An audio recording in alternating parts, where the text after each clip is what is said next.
Assalamualaikum warahmatullahi wabarakatuh.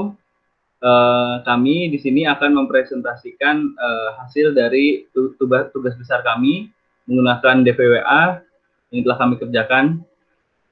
Sebelumnya di sini anggota kelompok kami ada 5 orang. Yang pertama ada Anissa Miranda, kemudian ada Haura Ataya Salka, dan ada Muhammad Farel Ambiar, ada juga Tasya Nur Fauziah, Rahmadani Rahimat, dan Triyayushi Farahmah. Selanjutnya, jadi pada tugas besar kali ini kita melakukan penelitian menggunakan DVWA atau dia adalah web application yang berguna untuk membantu para profesional dalam melakukan pengujian terhadap keamanan dari suatu website. Next. Kemudian pada tugas besar kali ini ada beberapa materi yang akan disampaikan. Yang pertama adalah instalasi DVWA, kemudian ada tipe serangan menggunakan brute force, kemudian menggunakan command injection, kemudian ada juga menggunakan CSRF, file inclusion, dan SQL injection. Selanjutnya ada juga penjelasan mengenai tipe penyerangan menggunakan SQL injection blind, kemudian ada file upload, dan juga ada script injection atau XSS. Selanjutnya akan dijelaskan oleh Haura Ataya Salka.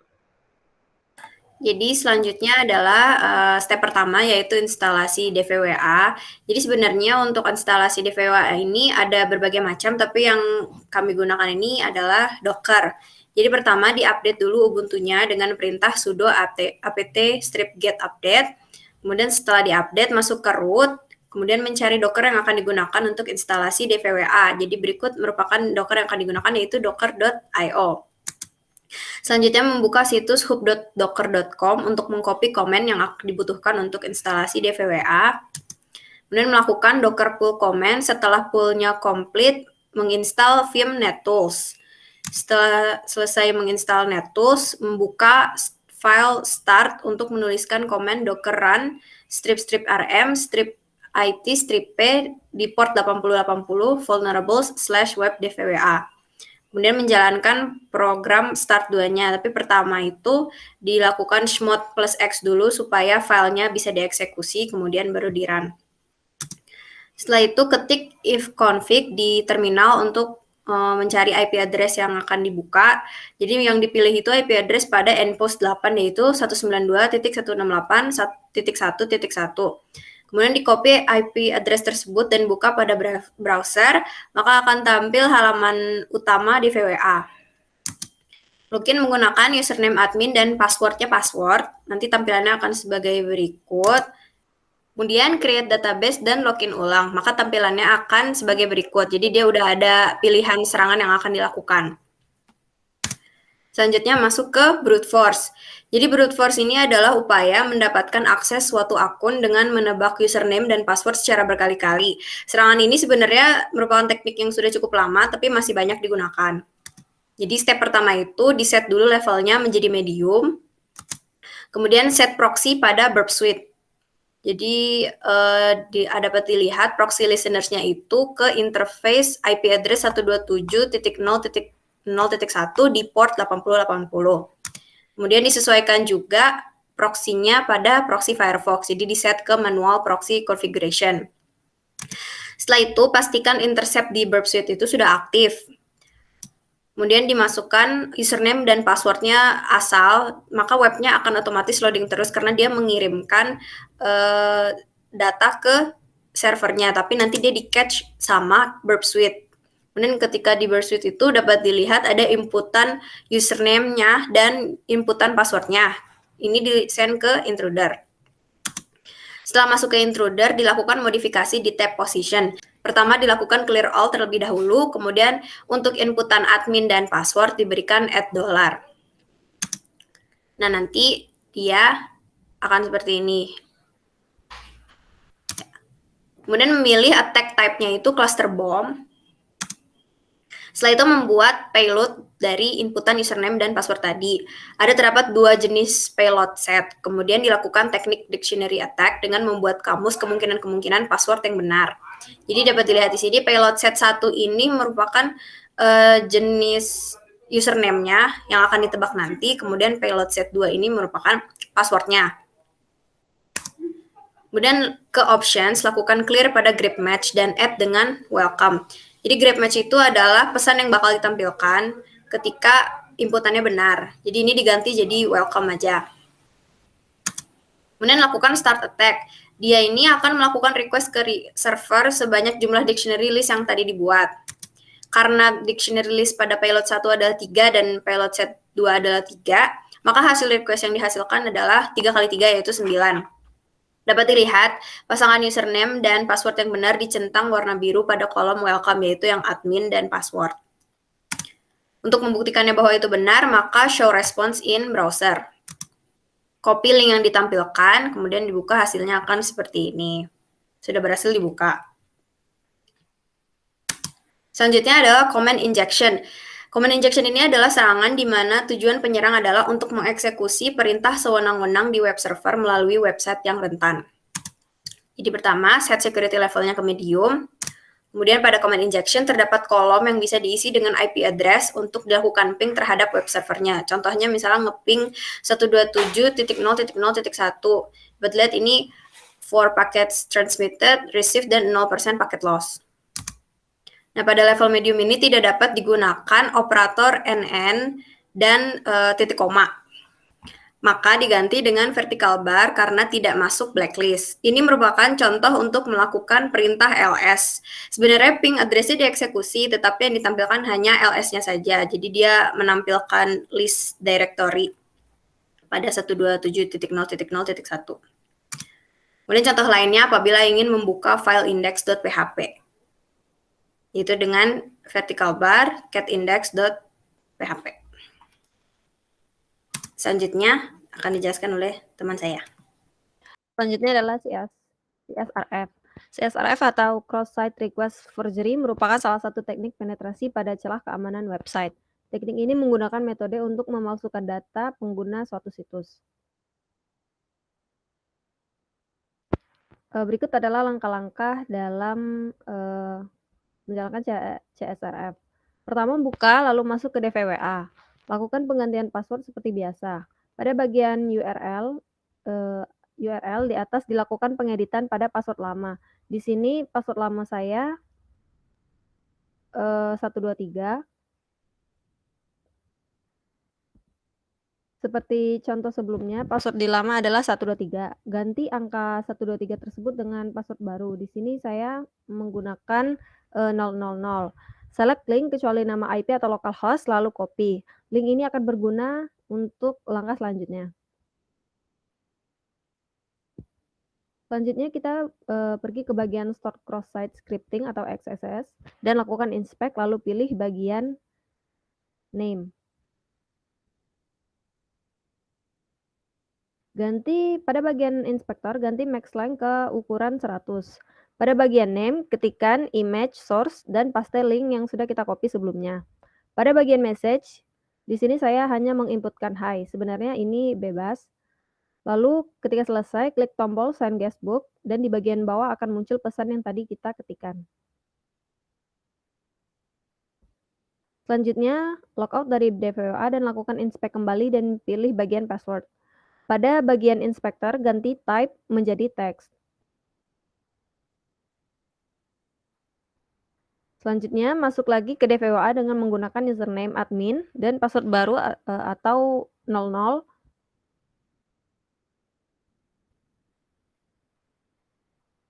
Dan login dengan password baru pun berhasil. Selanjutnya adalah file inclusion. File inclusion adalah salah satu serangan yang memanfaatkan celah keamanan pada suatu website atau server. Dampak serangan yang paling bisa dirasakan adalah diambil alihnya akses terhadap website maupun server. Jika server sudah berhasil diambil alih, otomatis database beserta hak akses yang lainnya pun berhasil dikuasai.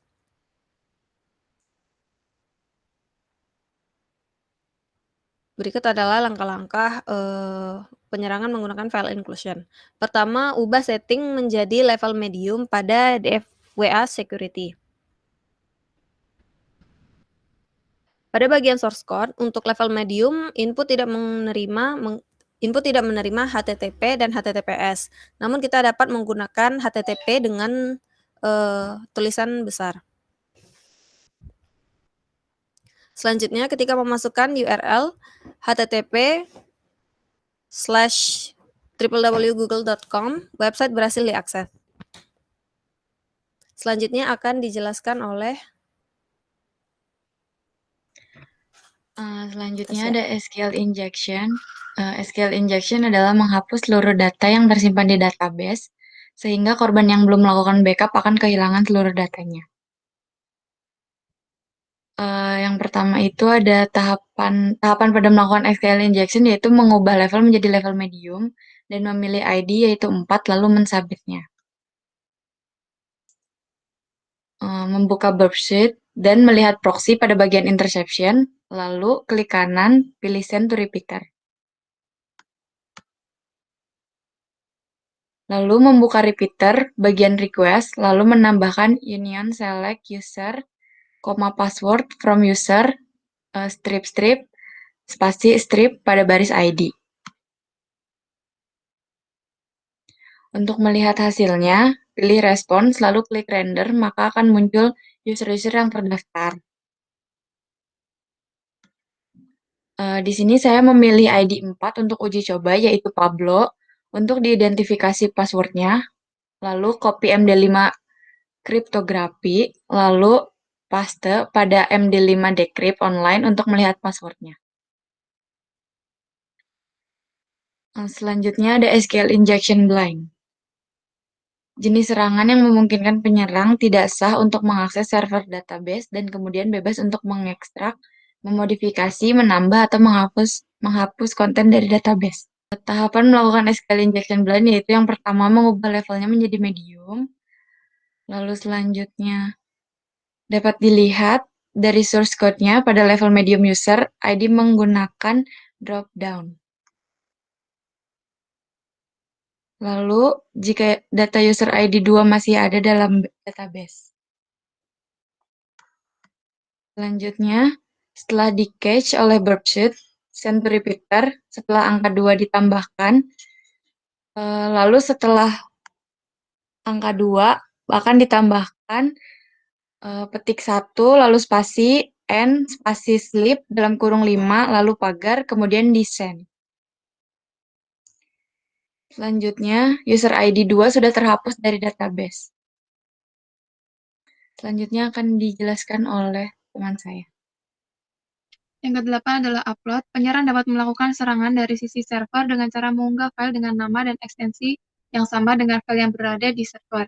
File yang diupload oleh peretas akan menimpa file asli di server sehingga website tidak dapat berfungsi lagi. Melalui metode ini, peretas juga bisa merusak web security sehingga memungkinkan file-file berbahaya lain seperti Trojan ataupun virus dapat masuk ke dalam sistem website. Berikut merupakan langkah-langkah peretasan pada upload. Yang pertama, set ke level medium. Kemudian, karena hanya menerima file dengan ekstensi PNG atau JPEG, maka file upload berusaha supaya file jenis apapun bisa diupload. Pertama, buka file.php dengan isi sebagai berikut. Dapat terlihat pada gambar. Kemudian, ketika diupload, maka akan di-cache oleh burp suite. Pada bagian content tab diganti dengan image/jpeg. Terakhir, file sudah berhasil diupload. Selanjutnya akan dijelaskan oleh teman saya. Selanjutnya adalah cross-site scripting atau XSS. Jadi di tugas besar kali ini ada 2 jenis XSS yang akan kita teliti. Yang pertama adalah reflected dan juga stored. Yang pertama reflected.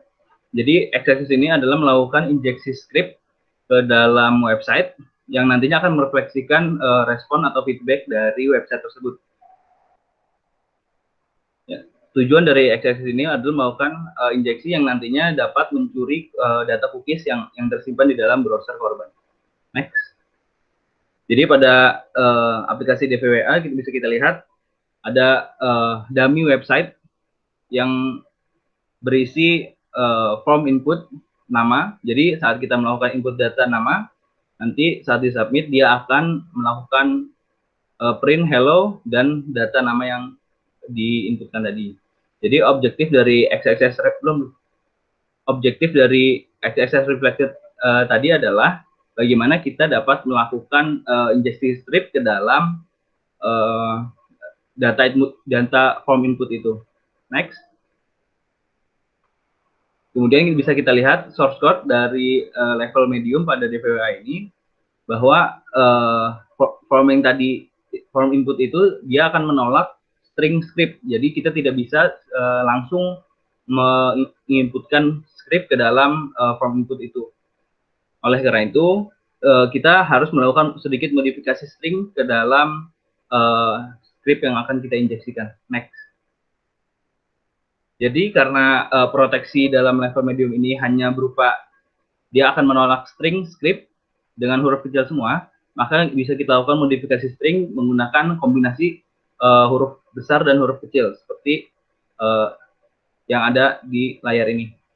Jadi yang saya lakukan adalah melakukan script dan menampilkan hasil cookies yang ada di dalam browser user. Next. Dan berikut adalah hasil dari injeksi script yang telah dilakukan, berhasil. Selanjutnya untuk XSS stored ini sama, injeksi script juga, tetapi bedanya adalah script yang diinjeksikan akan disimpan di dalam server. Jadi nantinya si user yang request ke dalam server itu tanpa sadar akan meload juga injeksi script yang telah attacker lakukan. Biasanya ini disimpan di dalam forum chat atau misalkan kolom komentar gitu. Next. Jadi pada DVWA secara default nantinya ada 2 form input yang jika kita submit akan menampilkan siapa saja guestbook ya, data-data yang ada di dalam database. Jadi objektifnya adalah bagaimana kita dapat melakukan injeksi script melalui form ini. Next. Selanjutnya bisa kita lihat source code dari level medium di XSS ini, bahwa proteksi yang dilakukan terhadap form message adalah special string. Tetapi untuk form name dia tidak dilakukan proteksi special string. Jadi masih dapat kita lakukan injeksi script. Hanya saja di sini terdapat protected string seperti XSS sebelumnya. Jadi bisa kita lakukan dengan melakukan sedikit modifikasi kombinasi antara huruf kapital dan huruf kecil. Next. Kemudian masalah selanjutnya di dalam form name ini dia dibatasi maksimal panjang stringnya hanya 10. Oleh karena itu perlu kita lakukan pengubahan melalui inspect element ke dalam form ini dan kita rubah maksimal length-nya, maksimal stringnya menjadi 100 dari 10. Next. Kemudian setelah kita rubah maksimal stringnya, baru kita bisa melakukan injeksi script seperti sebelumnya. Kita akan menampilkan data dari cookies pada browser korban. Next. Dan bisa dilihat bahwa proses injeksi dari XSS ini telah berhasil. Next. Sekian presentasi tugas besar mata kuliah keamanan cyber kali ini. Kurang lebihnya mohon maaf. Assalamualaikum warahmatullahi wabarakatuh.